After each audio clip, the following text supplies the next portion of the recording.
JPMorgan is back at it again. I guess Paul Coster didn't learn his lesson from last time whenever he told investors to buy into Nikola stock and it fell by 25% in the following weeks. Well, at least this time he lowered his price target from $40 to $35. Let's talk about it. Welcome back to a new episode on calling out mainstream analysts and their bullshit. It's been a while. Today, of course, we're going to be talking about JPMorgan analyst Paul Coster's buy rating for Nikola stock and why in the world he thinks their stock is going to climb by 155% to $35. Before we get into it though, if you enjoy this type of content where I roast big name investment firm analysts, make sure to leave a like on this video. And if we can get to 250 likes, I'm going to reach out to Paul Coster himself and see why in the world he thinks that Nikola stock is a buy. Also, if you're new to the channel, consider subscribing. With that out of the way, let's get into it. Business Insider posted this article yesterday on Monday, December 28th, saying that Nikola soared 16% after JPMorgan says it sees less drama-filled year ahead for the EV company. So the main argument here from this JPMorgan analyst is that there's going to be less drama next year.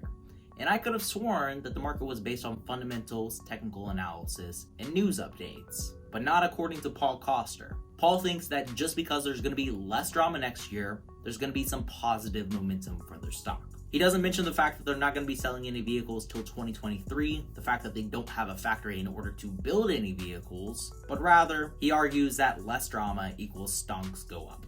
I will hand it to Paul though. He did reduce his price target from a completely unrealistic $40 to a slightly less unrealistic $35. According to Business Insider, JPMorgan reiterated their overweight rating on Nikola stock and lowered its price target to $35 from $40. And this still represents a 155% gain from Thursday's close. So this analyst really thinks that Nikola can double and then some. This 155% gain would mean that Nikola stock would go from a market value of $6.3 billion as of right now to almost $16 billion. A $16 billion vaporware company. That's quite a feat. Although it's not completely unrealistic considering that they were once a $30 billion company back in June of 2020. Sometimes reality can get way out of hand, especially in a market where there's more traders than ever in history, but eventually time and reality will catch up to one another. This is exactly why I set my expiration date for my Nikola put to April 2021, in order to give me a little more time for my thesis to come true. If you want to know exactly when I sell out of this put option, I post every single trade that I make over on my Discord, which is going to be linked in the pinned comment below. But back to our friend Paul Coster, he still believes that there is a bright future ahead for Nikola. JPMorgan analyst Paul Coster said that Nikola cleaned the house before year-end, given its exit from two partnerships that were hastily thrown together from the founder, and committed Nikola resources to non-strategic initiatives. So Paul Coster seems to be throwing a little bit of shade to our old boy Trevor Milton, the brainchild of Nikola Motors. And he seems to be forgetting the fact that they haven't made any new changes to their management team ever since Trevor left. Whenever you're making executive decisions, such as, I don't know, partnering with a new company, you're gonna have to run that through your entire executive team. It's not like Trevor Milton was the only one to sign off on this deal. Either way, without this new partnership that was supposed to provide them with $2 billion of cash, they're going to be running out of money pretty quick. And now, without this funding, they're not going to have much cash in order to build their factory in Arizona and also build new trucks because that takes a lot of money. Of course, Paul Coster thinks otherwise. He used the same old excuse that he used last time when the GM deal fell through, saying that this will allow them to focus more on their Class 8 semi-trucks. In the Business Insider article, JPMorgan said that we believe Nikola was prudent to exit these arrangements, preserving cash for execution of the Class 8 truck initiative. Now, I'm not exactly sure how in the world they're being prudent here, considering they're disregarding their shareholders, letting their stock fall by 15% after this deal was canceled. Also, Paul Coster seems to think that this was Nikola's decision, where Nikola themselves said this was a joint decision beneficial to both companies. Personally, I have a hunch that Republic Services was the one to initiate canceling this deal, considering all the other partners that have already pulled out of their deal with Nikola. I'm going to give Paul the benefit of the doubt here, considering I don't know the details on this, but I can almost guarantee you that them canceling this order doesn't mean they can focus more on their Class 8 trucks. If Nikola isn't actually building the trucks and they don't have a factory in order to build them, they're not spending any time or resources that would otherwise go towards their Class 8 trucks. Paul Coster further went on to argue that the company is currently testing 2 of their Class A trucks called the Nikola Tre, and the vehicles are meeting expectations. I guess it's pretty easy to meet expectations when you set the bar really low. From what I've read, this truck was $250,000. It has a 250-mile range, and there's yet to be any orders placed for the Nikola Tre.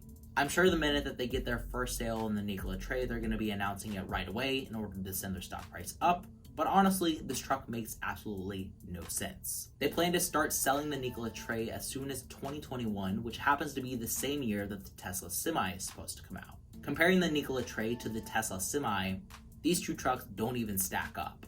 The base model Semi from Tesla will cost just $150,000 for a 300-mile range. So you're getting 50 more miles of range for $100,000 less. Even the 500-mile range Semi from Tesla is coming in at $180,000, $70,000 cheaper than the Nikola Tre, and twice as many miles of range. There's a reason why they haven't made any sales on the Nikola Tre, and it's because these trucks are just too dang expensive. And that seems to be the issue with Nikola's business model. The reason why Tesla has been so successful is because they're vertically integrated, which means that they can bring their customers the cheapest price for their products. Meanwhile, Nikola being a horizontally integrated company partnering with everybody, they're going to have to upcharge their customers because they have to pay for the manufacturing of what they can't make themselves. They have to cover their costs somehow, and that means they're going to have to raise their prices. Paul Coster and JPMorgan said that we expect Nikola to post a video of a functioning Nikola Tre in January.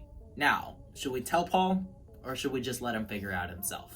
They already showed off a functioning Nikola Tre driving on a track in a video from December 16th. But just because it can drive under its own propulsion, unlike the Nikola 1, doesn't mean they're going to be making any sales on this vehicle. If there's no demand for a subpar vehicle that costs more money, they're not going to be making any sales. And then finally, JPMorgan concludes their analysis by saying that we expect a lot less drama for 2021. Now, while that might ring true considering the fact that they got rid of Trevor Meltdown and 2 non-strategic partnerships, there's less going for them, so there's inherently going to be less drama. The less things that you're involved in, the less drama you're going to experience. But that doesn't justify Nikola's $6 billion market cap, let alone their stock climbing by 155%. I'm not exactly sure what Paul Coster's deal is with this stock, trying to hype up a company that has absolutely nothing going for them, but I genuinely do want to hold an interview with Paul Coster, that way I can pick his brain and get to the bottom of the reason behind his Nikola buy rating. Anyway, that's all I've got for you today on why mainstream analysts are full of shit. Thanks for tuning in, and as always, remember to stay positive, stay green. I'll catch you in the next one. Bye, guys.